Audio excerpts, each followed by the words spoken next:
Il fait très chaud, je pense que mon cerveau est en train de fondre. Il y a une mouche qui n'arrête pas de se promener partout dans l'appartement et dans mon bureau et elle me rend folle, mais elle rend aussi folle mon chat. Donc ça va être sympa. J'ai des cheveux, voilà, mes cheveux, l'humidité. Alors déjà que de base, je suis pas quelqu'un qui prend le temps de se coiffer parce qu'on va pas se mentir, j'ai les cheveux tellement fins que ça ne tient jamais.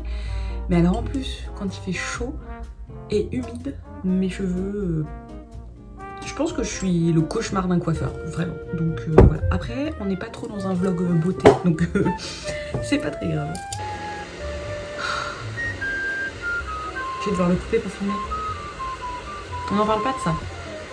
On n'en parle pas de ces sacrifices qu'on fait quand on fait la vidéo YouTube, de devoir affronter la chaleur. Du coup, je vous ai un petit peu filmé ce matin parce que je suis allée acheter des cadres que je vais vous montrer. Je suis allée acheter des petits cadres chez Maxi Bazar. Franchement, pub gratuite Maxi Bazar, mais je trouve que ils ont beaucoup de chouettes cadres, de gros formats en plus, et des formats qui sont pas évidents à trouver, et quand tu les trouves souvent, ça te coûte un bras, alors que là non. Et en fait, avant j'ai acheté mes cadres chez Ikea, parce qu'ils sont pas très chers, sauf que j'étais vraiment très déçue de la qualité, et même sur le long terme, et c'est pour ça que maintenant je vais tous les acheter chez Maxi Bazar. Alors oui, du coup, c'est pas des cadres incroyables, genre c'est pas des cadres hyper structurés, etc.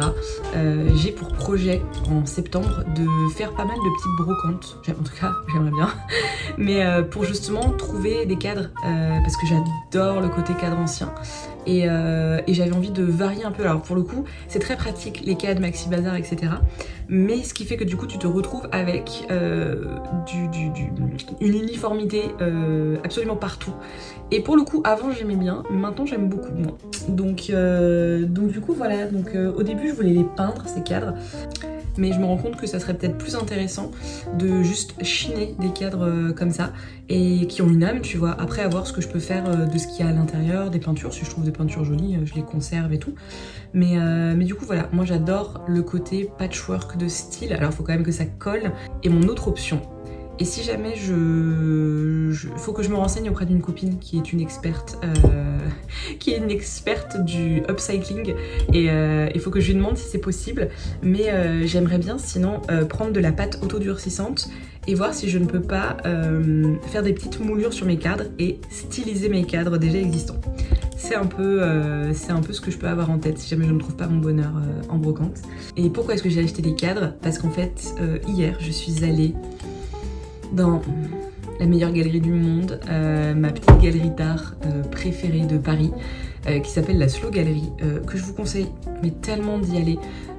Ils ont plein d'artistes et c'est vraiment très hétéroclite, je crois que c'est ça, de vraiment tous les styles. Il y a vraiment tous les styles. Je me suis permis un petit cadeau. Après, c'est pas le prix des peintures, j'ai pas acheté des originaux, hein. J'ai pas ces moyens là, mais ils font plein de tirages en édition limitée, et franchement je trouve que c'est abordable pour avoir des créations de qualité, avec un vrai truc unique que tu retrouves pas partout. Je trouve que c'est vraiment trop cool. Donc du coup j'ai acheté 2 cadres pour pouvoir les encadrer, et avec ça je pense que je vais refaire un petit peu la déco de l'appart, parce que moi j'adore mettre des cadres partout, c'est mon petit kiff.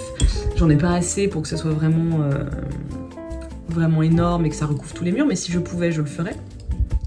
Et pareil pour mon bureau, et en fait mon bureau j'ai des cadres en dispatché par-ci par-là, mais je suis pas tout à fait d'accord et ok avec comment est-ce que je l'ai fait, donc il faut que je me penche un peu là-dessus, et autant profiter des moments un peu de calme pour le faire.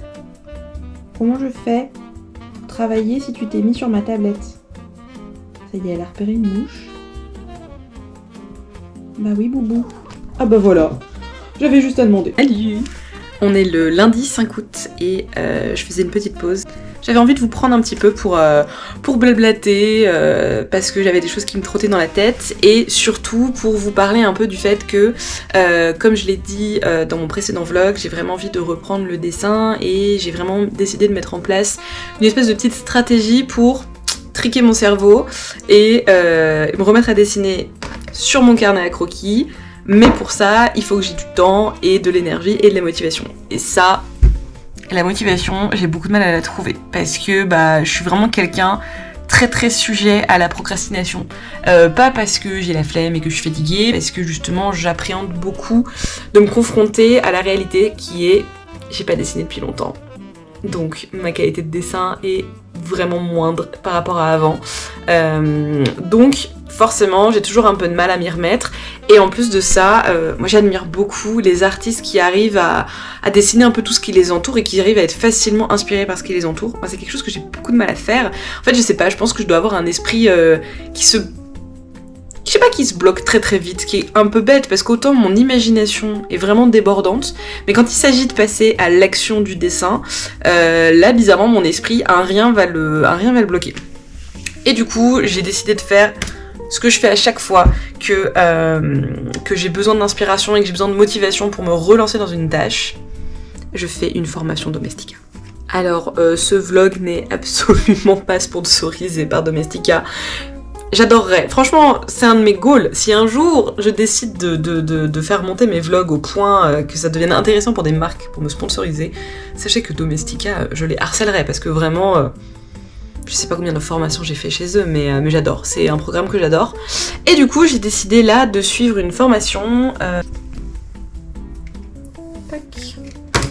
J'ai décidé de suivre la formation carnet de croquis et personnages, trouvez votre voix. C'est vraiment quelque chose qui me tient à cœur parce que le style d'un artiste, j'en ai déjà parlé il y a un petit moment dans un de mes vlogs, mais je pars du principe que le style d'un artiste c'est à la fois une très bonne chose et c'est à la fois très contraignant. Parce que on a tendance parfois à s'enfermer dans un style, surtout quand on veut se développer par exemple dans l'illustration jeunesse ou de l'illustration globale en tant qu'artiste. Pour être reconnu, il faut avoir sa voix, il faut avoir son style. Et vraiment, autant j'arrive à voir à peu près où est mon style sur certains points, autant j'ai beaucoup de mal à me tenir à un seul style. En fait, je m'ennuie très très vite. J'aime beaucoup explorer plein de choses, mais l'inconvénient de ça, c'est que je ne suis jamais confortable avec un style. C'est-à-dire que dès que je vais commencer à apprécier un style, je vais en changer. Et donc du coup, je ne repose jamais sur mes acquis, mais du coup jamais dans mon confort non plus, et donc du coup je suis un peu tout le temps dans de l'incertitude. Et typiquement, pour le projet dont je vais vous parler, il y a une part de moi qui aimerait quand même que ce soit un travail uniforme, avec un style quand même assez précis, et en même temps du coup il faut que je le choisisse. Et donc c'est pour ça que je suis partie sur une formation qui m'aiderait à reprendre mon carnet à croquis, retravailler les personnages parce que c'est mon point faible, donc j'ai vraiment envie de travailler ça. Enfin, en fait chaque fois je me dis ça, j'ai plein de points faibles dans l'illustration, j'ai envie de m'améliorer partout en fait, mais surtout les personnages, et surtout voilà, j'ai envie de trouver mon style en personnage, parce que ça c'est vraiment quelque chose que je n'ai jamais réussi à trouver vraiment. J'arrive à en avoir un pour un projet, mais j'ai beaucoup de mal à avoir un style un peu naturel, et du moins à trouver mon style pour les personnages. Donc j'ai décidé de faire un peu cette formation, et pour l'instant j'ai vraiment à peine commencé, mais pour l'instant elle est pas mal du tout.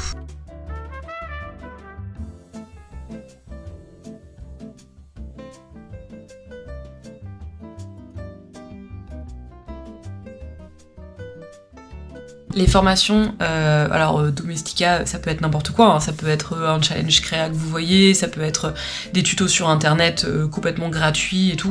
Moi je passe beaucoup par Domestika parce que c'est une plateforme que j'ai l'habitude d'utiliser, donc maintenant je sais un petit peu comment se composent les formations, et comme il y a plein de réductions à chaque fois, j'en profite.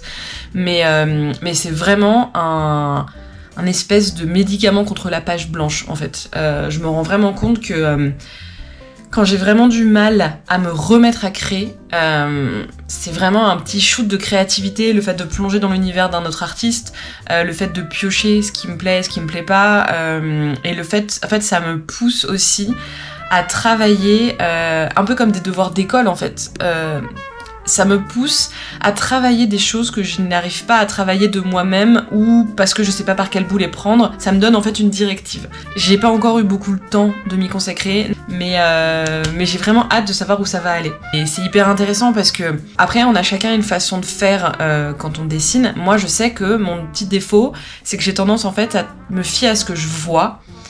Et donc à me dire, à voir le personnage ou le décor comme quelque chose de très uniforme. Avec pas... Comment dire ? Je sais pas comment m'exprimer.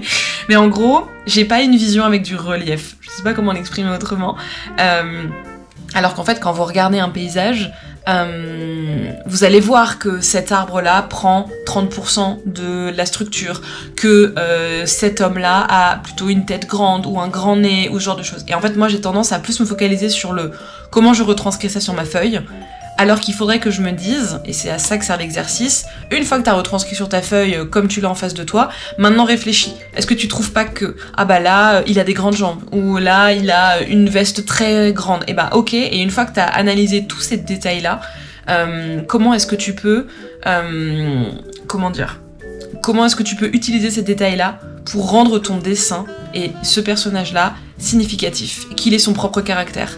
Je pense que ça va entraîner mon cerveau à identifier ces zones-là et à se focaliser sur ces points-là plutôt que de rester focus sur la globalité de ce que je dois dessiner. Donc non, c'est vraiment pas mal. Et puis j'ai bien envie de vous montrer un petit peu les petits rushs que je pourrais filmer et de vous montrer un peu comment j'ai suivi cette formation. Ça pourrait être sympa. Bah coucou. Bah non, tu pouvais rester.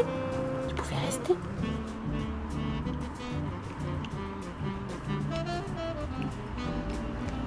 Et ça, c'est vraiment la tête de fin de journée, avec le maquillage qui a coulé parce qu'il a fait chaud, parce que je me suis frotté les yeux 200 fois. Je me dis qu'il faut des fois que je vous vlog plus dans les moments de vie, un peu comme ça, de création, pour vous montrer un peu ce que je peux faire de créatif au quotidien, et pas seulement par rapport au projet que je fais. Et puis de toute façon, j'ai pas vraiment beaucoup avancé actuellement là-dessus, donc j'ai pas grand-chose à vous montrer. Mais je suis vraiment contente de moi parce que cette année, j'apprends vraiment à apprécier l'été. Et c'est une victoire. Il n'y a pas de petite victoire, ok ? mais clairement, je ne suis pas du tout une grande fan de l'été. Je n'aime pas avoir chaud déjà, donc voilà. Et là, vraiment, comme j'apprends à prendre mon temps et à me lâcher la grappe, je me rends compte d'à quel point l'été c'est fait pour ça. L'automne c'est vraiment une saison que j'adore d'amour, mais du coup je l'aime tellement qu'elle me rend heureuse et qu'elle me rend productive. Alors que l'été c'est plus une saison que je redoute et c'est une saison qui me rend un peu triste la plupart du temps. Je fais un peu partie de ces gens qui ont une espèce de petite dépression saisonnière mais en été. Parce que pour moi, c'est la période du relâchement, où il se passe pas grand chose, et à la fois il y a tout qui traîne, il y a tout qui prend du temps, et en même temps j'ai moins d'énergie, et donc du coup, quand on me demande de faire des choses de manière pressée, du coup je le vis encore plus mal, parce que je suis en mode, ben non, c'est l'été, laisse-moi tranquille. Bref. Et donc là, j'apprends à embrasser cette période de relâchement et de calme. C'est hyper plaisant.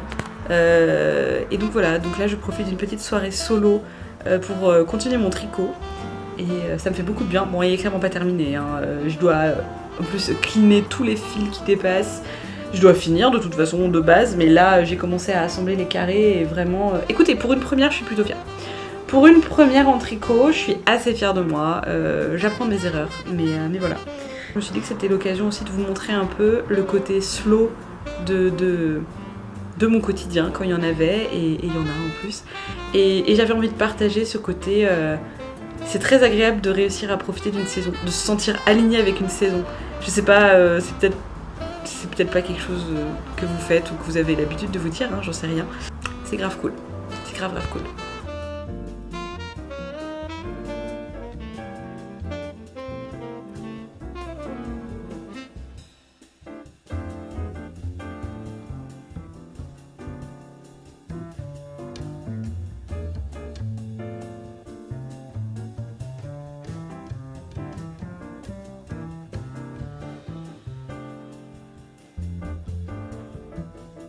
Ça y est, je suis de nouveau en vacances, ce qui est très très chouette.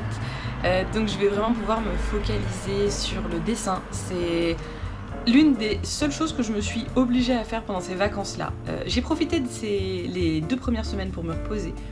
Ces vacances-là, j'ai envie de profiter pour justement dessiner. Ne penser à rien d'autre que du dessin et du tricot. Concrètement, sachant qu'après je pars une petite semaine en Savoie chez mes parents. J'ai vraiment envie d'avancer sur ma formation Domestika, j'ai vraiment envie d'avancer sur mon carnet à croquis et mon dessin globalement pour me délier le poignet, recommencer à créer, etc. Pour à la rentrée me sentir un peu plus prête à reprendre le dessin. Donc je vais pouvoir vous montrer ça aujourd'hui.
Le chapitre ici que je suis en train de travailler, en fait, s'axe sur tout le concept de la pareidolie.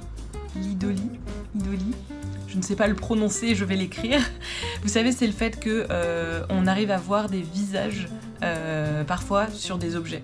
Le côté personnifier visuellement quelque chose ou juste imager à travers une forme classique, genre regarder un nuage et réussir à y voir un dragon, un personnage, etc. Bah c'est ça le concept. En gros, là dans le cours, on va apprendre à travers des formes à y inventer en fait un personnage et voir comment n'importe quelle forme peut donner un visage. Donc visiblement là c'est basé sur les visages. Donc voilà, je pense que pour l'exemple ici, je vais respecter en fait ce que fait le prof, c'est-à-dire que je vais reprendre les mêmes formes et tout, pour un peu me mettre vraiment dans le bain de l'exercice. Et je pense qu'ensuite je ferai mes propres formes pour m'entraîner, mais là d'abord je vais prendre en main l'exercice.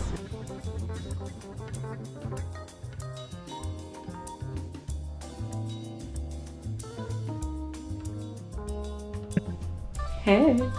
Bon, j'ai pas mal avancé sur ma formation Domestika et franchement, toujours aussi contente et hyper intéressant. Ça m'aide à voir autrement et à imaginer autrement quand je vois une forme ou quoi. Là pour l'instant je fais les exercices, maintenant j'ai conscience qu'il va falloir que je refasse ces exos par moi-même avec d'autres formes que j'aurais vues, avec vraiment d'autres points de mon environnement. Parce que là pour l'instant, oui j'apprends, mais il y a aussi une notion de recopiage parce que je suis les indications du professeur. Mais c'est hyper intéressant et je sais pas, ça te débloque un peu certaines visions que je peux avoir. Et surtout, et c'est ce que je trouve de très très réconfortant avec les formations, c'est que ça vous permet aussi de voir que vous êtes capable de faire ça et donc ça vous motive à faire davantage. Donc là mon plus gros défi ça va être qu'à la fin de cette formation je continue à faire des exercices de ce style et qu'en fait je suive le courant en fait, que je profite de cet élan pour continuer de faire des exercices comme ça et petit à petit que ça ne devienne plus un exercice où j'apprends quelque chose parce que je suis pas encore à l'aise, mais que justement que je devienne le plus à l'aise possible avec cette méthode là.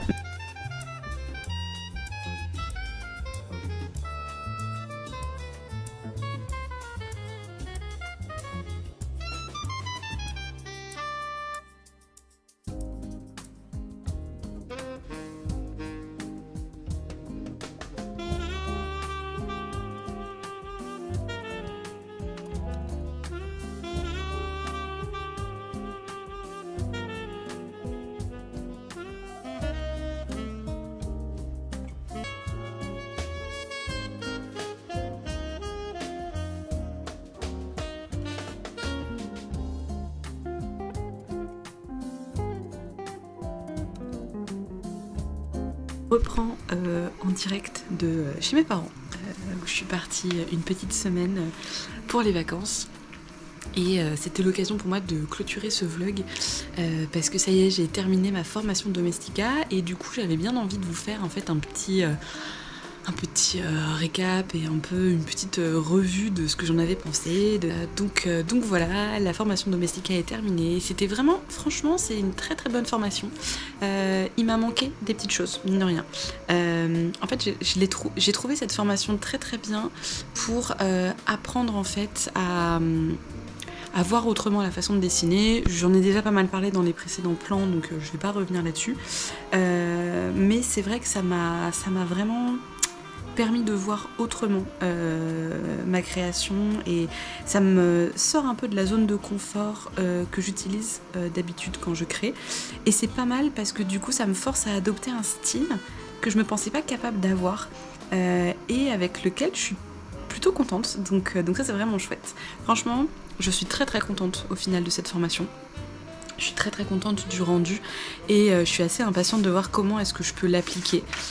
Je dirais que le seul bémol à cette formation, c'est que quand même te vend le côté apprendre à trouver ta voix, à trouver ton style. Je suis pas d'accord, c'est pas vrai. C'est une manière de créer qui est différente. Ça t'apprend à identifier les points de détail et les points de caractère de tes personnages pour créer un personnage atypique ou reconnaissant ou quoi que ce soit. Par contre, moi j'étais persuadée que durant la formation, on allait notamment apprendre un peu à tester comment dessiner de plusieurs façons une bouche, une oreille, un nez, des yeux, etc. Et pas du tout, c'est pas du tout le cas. Et ça, typiquement, moi c'est quelque chose qui me manque. Donc je vais essayer de le travailler par moi-même. Donc ça m'a appris un nouveau style d'illustration qui me plaît et que j'ai besoin de mettre à ma sauce d'une autre façon. Mais ça m'a pas appris à trouver ma voix et trouver mon style. J'ai pas du tout senti ce genre de conseils dedans. Donc je la recommanderais pas si vous allez l'avoir pour ça. Je vous recommanderais cette formation si vraiment vous avez plutôt envie d'apprendre à triquer un peu votre cerveau d'une autre façon et à analyser qu'est-ce qui rend un personnage unique et qu'est-ce qui le rend un peu original par rapport à un autre. Je trouve que là c'est hyper intéressant. Par contre, je trouve pas que ça soit une formation qui vous aide à trouver votre style ni quoi que ce soit. C'est vraiment une autre approche, une autre méthodologie. Mais j'en suis quand même très très contente. Ça m'a aussi fait énormément de bien de me remettre à dessiner régulièrement. J'avoue que c'est quelque chose qui m'avait beaucoup manqué et ça fait du bien de réussir. Alors là, j'ai été beaucoup dans le recopiage, sauf les 3 derniers portraits que j'ai faits, que je vous ai insérés. Mais tout le long de la formation, j'étais beaucoup dans le recopiage de ce que faisait le prof parce que j'avais besoin aussi moi de m'approprier un peu son style, de voir comment est-ce qu'il fonctionnait et tout, et de bien comprendre en fait ce qu'il disait et comment le mettre en place. Mais du coup, non, donc c'était une très bonne formation pour ça. Un petit peu pour cette clôture de vlog, je suis désolée pour ma tête, c'est vraiment ma tête de vacances, c'est-à-dire que je suis encore moins coiffée qu'à l'habitude, je ne suis pas du tout maquillée, je suis en chill total sur mon lit tranquille. Donc voilà, j'espère qu'il vous aura plu, j'ai hâte de vous retrouver et de commencer à filmer le nouveau vlog qui commencera du coup je pense en septembre. Et d'ici là, prenez soin de vous et je vous dis à très vite.